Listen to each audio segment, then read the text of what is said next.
IMF ਤੇ ਪਾਕਿਸਤਾਨ ਦੇ ਵਿਚਕਾਰ ਸਟਾਫ ਲੈਵਲ ਮੁਆਹਦਾ ਤੈਅ ਪਾ ਗਿਆ। ਪਾਕਿਸਤਾਨ ਨੂੰ ਤੌਸੀਹ ਫੰਡ ਸਹੂਲਤ ਦੇ ਤਹਿਤ $1 ਅਰਬ ਮਿਲਣਗੇ। IMF ਇਲਾਮੀ ਦੇ ਮੁਤਾबिक RSF ਦੇ ਤਹਿਤ ਪਾਕਿਸਤਾਨ ਨੂੰ $21 ਕਰੋੜ ਦੀ ਕਿਸ਼ਤ ਤੱਕ ਰਸਾਈ ਹਾਸਿਲ ਹੋਵੇਗੀ। ਪਾਕਿਸਤਾਨ ਦੀ ਮਈਸ਼ਤ ਬਿਹਤਰੀ ਵੱਲ ਗਾਮਜ਼ਨ ਹੈ। महंगाई काबू विच है। टैक्स निज़ाम बेहतरी लई इस्लाहात जारी ने। हुकूमत पाकिस्तान माली खसारा घट करन लई पुरअज़म है।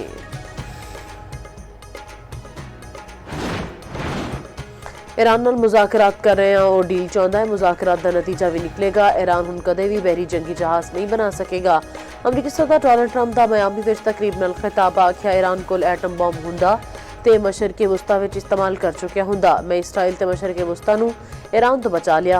नवे ईरानी सुप्रीम लीडर बारे कुछ पता नहीं लग रहा। इन्हां नूं स्ट्रीट ऑफ ट्रंप नूं खोलना पेगा। मेरा मतलब हुरमस है। नेटो कागजी शेर है। इसने साडी मदद ना करके वड्डी गलती की।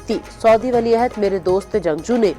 तुर्क ने खुद नूं मामले तो दूर रखा। अमरीकी सदर का एक बार फिर पाक भारत जंग का तस्करा। डोनाल्ड ट्रंप के वज़ीर आज़म शहबाज शरीफ की तारीफ। बोले पाकिस्तान के वज़ीर आज़म शहबाज शरीफ बेहतरीन शख्सियत ने।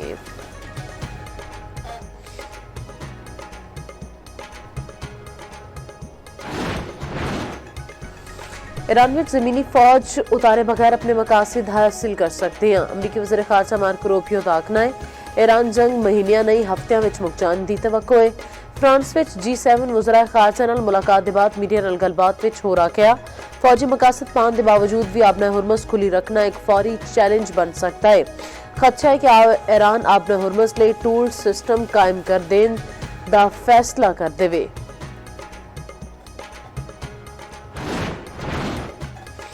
ईरान अमेरिका जंग विच मुज़ाकराती अमल। पाकिस्तान दुनिया का निगाहां का मरकज़।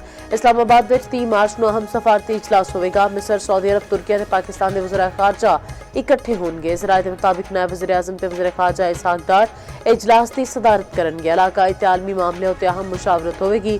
तुर्क वज़ीर ख़ारजा हाकान फिदान ने भी पाकिस्तान आने की तस्दीक कर दी। आख्या जंग के हवाले नाल टेलीफोन डिप्लोमेसी जारी है। इसराइल मुस्लिम मुल्कां नूं लंबी जंग विच फसाना चाहता है। पाकिस्तानी वज़ीर ख़ारजा की तुर्किया, मिस्री ते चीनी वज़राए ख़ारजा नाल गलबात। खिते की सूरत हाल उत्ते तबादला ख्याल। चीन ने पाकिस्तान दी अमन दी कोशिशों नूं सराहया है।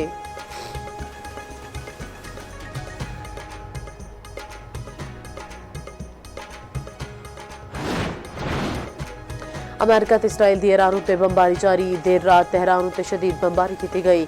कई थावां उत्ते धमाके सुने गए। ईरानी मीडिया के मुताबिक हंदाब विच पावर प्लांट उत्ते हमला रिपोर्ट होया। इसराइल ते अमेरिका ने ईरान के अराक हैवी वाटर कॉम्पलैक्स उत्ते फिजाई हमला किया। यज़द विच ईरान के यूरेनियम प्लांट उत्ते भी हमला होया। ईरान के बंदर अब्बास नेवल बेस उत्ते इसराइली तैयारियां दी बंबारी।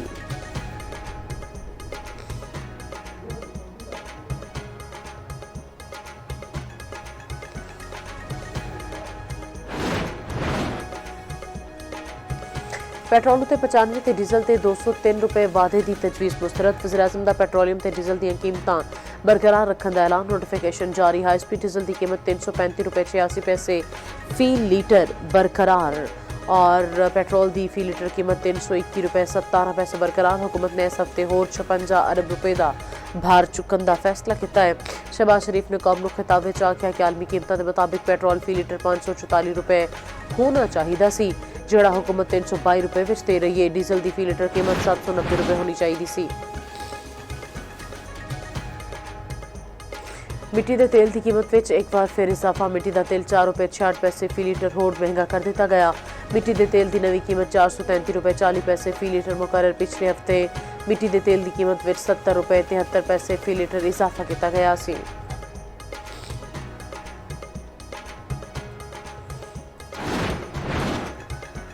अमरीकी नायब सदर JD वेंस का इसराइली वज़ीर आज़म को फोन। बरतानवी अखबार डेली मील की रिपोर्ट के मुताबिक JD वेंस की इसराइली वज़ीर आज़म नाल टेलीफोनिक गलबात के दौरान खासा तनाव सी। बरतानवी मीडिया के मुताबिक ईरान जंग नूं बहुत आसान दस के ट्रंप नूं इस विच शामिल कराने ते JD वेंस ने नेतन्याहू नूं झाड़ पिला दी। JD वेंस ने इल्जाम लाया कि नेतन्याहू ने ईरान विच रजीम ते तब्दीली दे इम्कानात ते हल तो वध खुशफहमी विखाई।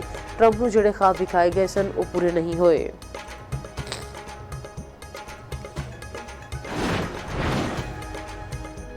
ईरान जंग उत्ते नेतन्याहू ते ਮੋਸਾਦ ਦੇ ਸਰਬਰਾਹ ਵਿੱਚ ਸ਼ਦੀਦ ਇਖਤਲਾਫਾਤ। ਈਰਾਨੀ ਮੀਡੀਆ ਰਿਪੋਰਟਸ ਦੇ ਮੁਤਾਬਿਕ ਜੰਗ ਵਿੱਚ ਮੁਸਲਸਲ ਸ਼ਿੱਦਤ ਦੇ ਬਾਵਜੂਦ ਮੋਸਾਦ ਦੇ ਸਰਬਰਾਹ ਇੱਕ ਹਫ਼ਤੇ ਤੋਂ ਅਹਿਮ ਮੀਟਿੰਗ ਵਿੱਚ ਸ਼ਿਰਕਤ ਨਹੀਂ ਕਰ ਰਹੇ।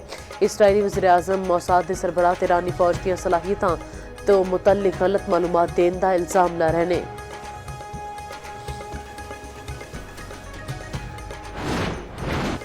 ਤੇ PSL 11 ਵਿੱਚ ਕਰਾਚੀ ਕਿੰਗਜ਼ ਦਾ ਫਾਤਿਹਾਨਾ ਆਗਾਜ਼। ਕੋਇਟਾ ਗਲੈਡੀਏਟਰਸ ਨੂੰ 14 ਰਨਸ ਨਾਲ ਹਰਾ ਦਿੱਤਾ। ਮੋਇਨ ਅਲੀ ਨੇ 48 ਰਨਸ ਦੀ ਨਾਕਾਬੀ ਸ਼ਿਕਸਤ ਇਨਿੰਗਸ ਖੇਡੀ।